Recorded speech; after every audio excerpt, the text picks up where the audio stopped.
Why are those closest to God attacked the most by temptation? Have you ever wondered? Why is it that those who truly seek God often face the deepest, most hidden temptations?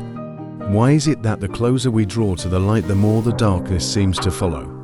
Maybe you're in that battle right now, but you haven't named it for what it is. And until you see it clearly, you'll think you're weak, when in reality, you're just being called.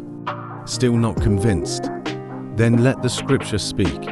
All throughout the Bible, the ones God used most powerfully were also the ones attacked most fiercely by desire.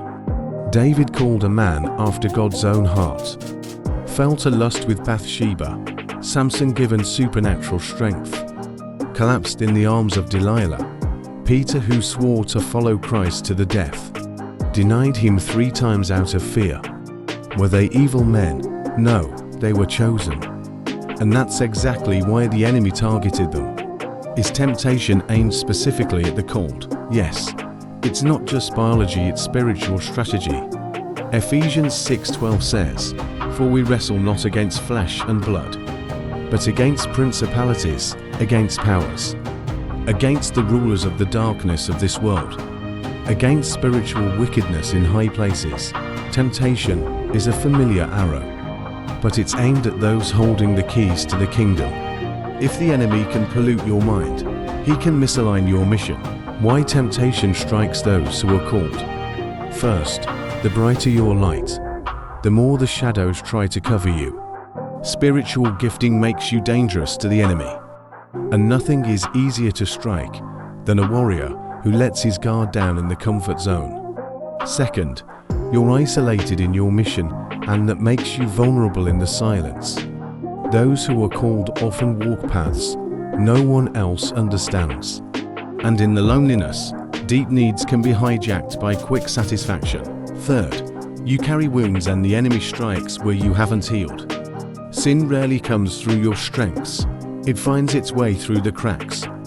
A rejection from long ago, an unforgiven scar, and the enemy knows exactly what you hunger for.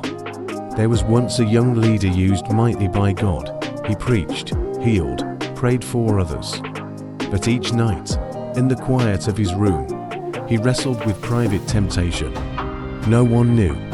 He felt ashamed and thought he was a fraud. Until one night, through tears, he cried out, "God, why do I face these temptations the closer I get to you?" And in the stillness, he heard the Lord whisper to his heart, "Because you're standing near the line, the enemy knows you'll lead others into the light. So he's trying to drown you before you cross. You are not fighting alone. And you are not as weak as you think if you're under attack. It might be because you're standing near glory, so stand up.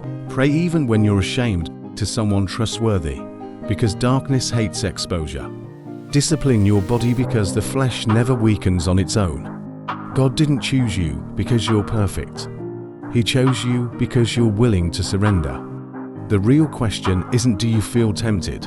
The question is, will you give in or will you keep walking, even with trembling feet? Because God doesn't choose the strongest. He chooses the one willing to stay holy. In a generation drowning in compromise,